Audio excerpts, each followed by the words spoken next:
Mark సువార్త 4వ అధ్యాయము 35వ వచనం నుండి చదువుకుందాం. Gospel according to Saint mark chapter 4 verses from 35 onwards. Mark సువార్త 4వ అధ్యాయం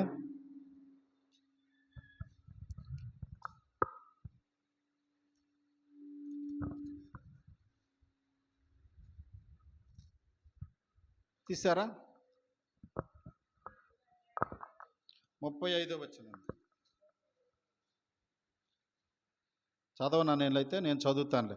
ఆ దినమే సాయంకాలం అయినప్పుడు ఆయన అద్దరికి పోదుమని వారితో చెప్పగా వారు జనులను పంపివేసి ఆయన ఉన్నపాటున చిన్న దోణిలో తీసుకొని పోయిరి. ఆయన వెంబడి మరికొన్ని దోణిలో వచ్చెను.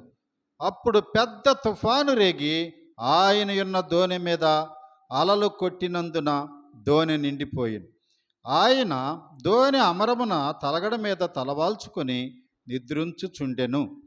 వారు ఆయనను లేపి, బోధకుడా, మేము నశించిపోవచ్చున్నాము, నీకు చింతలేదా అని ఆయనతో అనిరి. అందుకు ఆయన లేచి గాలిని గద్దించి నిశ్శబ్దమై ఊరకుండమని సముద్రముతో చెప్పగా గాలి అణగి మిక్కిలి నిమ్మళమాయెను. అప్పుడు ఆయన, మీరెందుకు భయపడుచున్నారు? మీరింకను నమ్మిక లేక ఉన్నారా అని వారితో చెప్పాను. అప్పుడు వారు మిక్కిలి భయపడి, ఈయన ఎవరో, గాలియు సముద్రమును ఈయనకు లోబడుచున్నవని ఒకనితో ఒకడు చెప్పుకొనిరి. చిన్న ప్రార్థన చేసుకుని వాక్యాన్ని ధ్యానం చేసుకుందాం.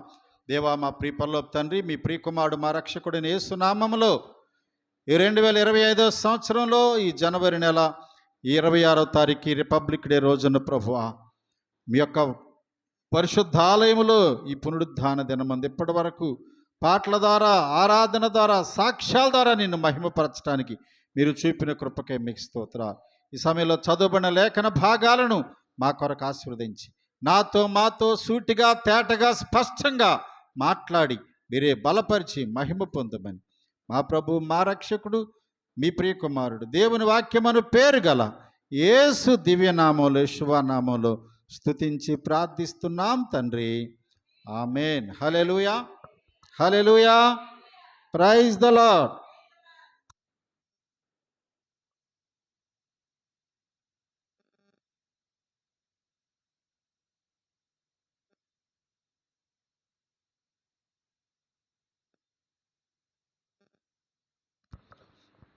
పోయిన వారం ఏ వాక్యం విన్నారో గుర్తుందా?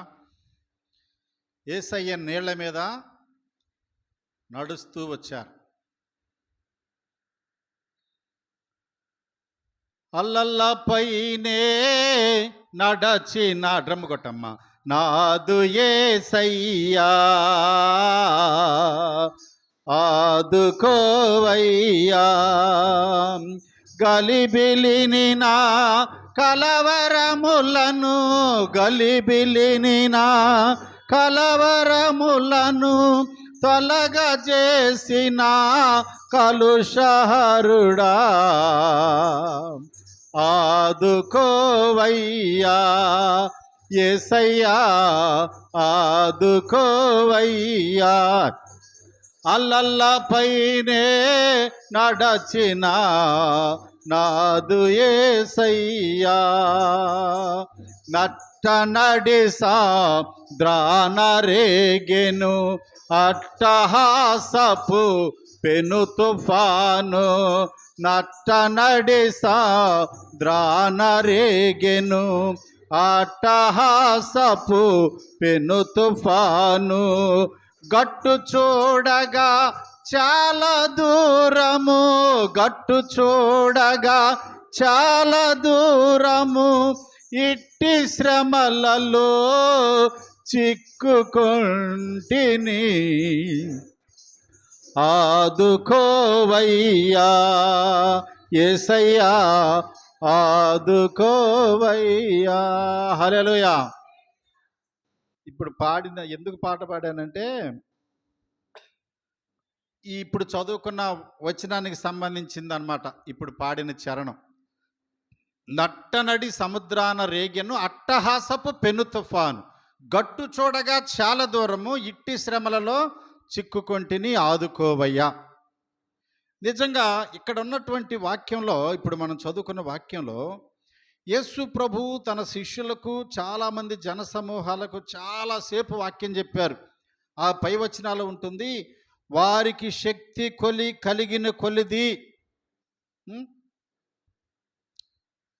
వాక్యం చెప్పాడని ఉంటుందన్నమాట. ఇక వాక్యం చెప్తున్నప్పుడు ఆ 33వ వచనం, వారికి వినుటకు శక్తి కలిగిన కొలది, ఇలాంటి అనేకమైన ఉపమానములు చెప్పి ఆయన వారికి వాక్యము బోధించెను. ఎంతసేపు చెప్పాడంటే వాక్యం?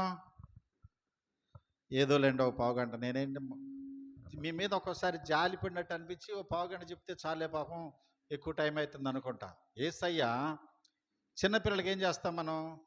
కొంచెం కొంచెం తినిపిస్తూ ఉంటాం కదా. వాళ్ళకి ఇష్టం ఉండదు తినటానికి. ఏదో చూపిస్తాం, బొమ్మలు చూపిస్తాం, అటు చూడు ఇటు చూడని, ఒకసారి చందమామను చూపిస్తారు.